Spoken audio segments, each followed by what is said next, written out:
8 seconds. We already saw the buffet. You're like, you're Oh man, I'm starving. Yeah, I'm ready. Prime rib for lunch at that media downtown, and it was too much food. So I got him. Yeah, sorry, we're sitting there talking about food.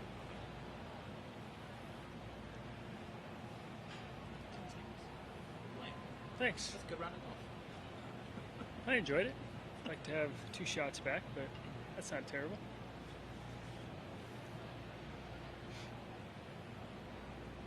And you won't believe it, he just told me he wants 2 shots back out of that round of golf. That's a spectacular round of golf. I know you're very pleased.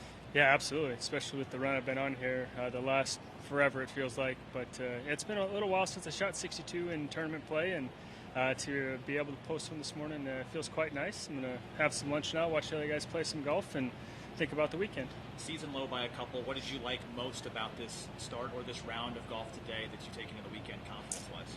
I've rolled it tremendously the last 2 days. Minus the first hole yesterday, I had about a 10-footer, and I flinched on it.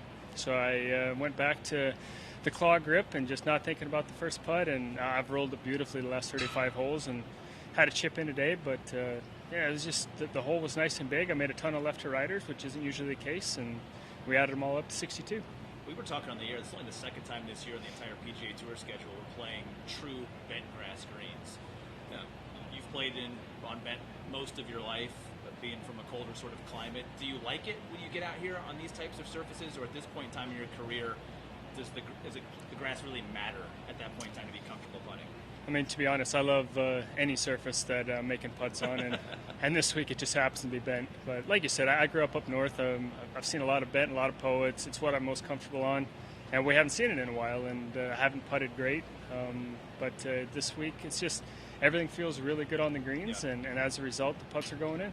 You had to battle last year and were able to get it done at the beginning of the FedEx Cup fall. You know what patience can mean out here, but even as a veteran with 300-plus starts in the PGA Tour, when you're having a season, what is your practice to being patient, knowing that a round like this or perhaps a week like this is still in your future? Just that. You hit the nail right on the head. It's just having been through it before, the experience of knowing that one round, one putt, one shot can change everything, and hopefully yesterday and today were those changes that we needed, and we can post some good finishes and continue posting good scores the rest of this season. Keep pouring them in this weekend, will you? Appreciate it. Thank you. Thanks, Troy. Thanks. Yeah. Appreciate it. Troy, you just said to Will right at the start of that part that you haven't been low for a while. You got a bit of a reputation of shooting low scores, and you haven't done it for a while. And I actually looked it up to see the last time you did it was 5 years ago, and it was at Liberty National. What do you recall about that round, and how different was it maybe, or how similar was it to today? I think it's very similar. Most of them are very similar in the fact that you're making a lot of 10 to 20-foot putts. I mean, you're going to give yourself a good 8 to 10 of those around, and if you can make 6 or 7 of them like we did today, like I did at Liberty, like I did at Barbasol and Quicken Loans, and those other rounds where we went low, those mid-range putts, when they go in and you give yourself a lot of them, the scores usually go lower. Do you feel like you're in a similar mindset, though, when you've done that 5 years ago and it's happening again now? Like I said, I wasn't thinking about those previous rounds. I was just trying to put out of my head that flinch on the first putt on yesterday's round, and I found a nice rhythm with the claw, and I just went with it. I saw the lines, I felt the lines, felt the speed, and I mean that's the key to really good putting. Watch them go in. You hit a shot into your final hole, number 9, for about 16 feet, made eagle. Was that the shot of the round, or was there another highlight for you? I think after I 3-putted 12 for bogey, I hit a 6-iron from 206 and went over the green on 13, and then I chipped in. I would say getting that bogey back right away on a tough hole like 13 was probably the momentum, or kept the momentum going. And then, that was just a great way to finish. I mean, I don't play a hybrid most weeks out here, and I have one in this week.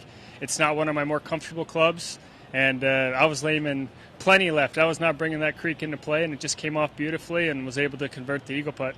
How nice is it to be back in contention again? Oh, it's fantastic, especially when you hit the ball solid and you're making a lot of putts. I mean, you're not accidentally there. You've actually played played well to get there, and I haven't done that. I mean, I've accidentally backdoored a couple of top 10s last fall. So far this week, it's felt like really good golf all around. Now that you've got yourself into the spot with a couple of rounds to go, do you have any thoughts about, like, next week, perhaps even qualifying for that event? No. The Aon Swing 5? Yeah, no, my wife kind of jokingly said that I would probably screw everything up by winning one here. We have a couple little family trips planned in June, and I would love to bring some more headaches with the win. I mean, you think winning solves everything, but it usually brings about more headaches. So if I can add some headaches by winning, that would be fantastic. You have to tell us where those family trips are planned, because that happened earlier in the year with Charlie Hoffman, remember? Yeah, no, and I would probably still stick with them. I mean, I'd love to take my son on his basketball tournament. It's an out-of-state one, so I'd love to do that. And we did a charity auction event 5-6 years ago where we purchased a place up in McCall for 4 nights, and we still haven't used it. We finally booked it for June, so I tend to screw things up at home. My wife would definitely agree with that, so I'll do my best to continue that streak. Perfect. All right, thanks, guys. Appreciate it.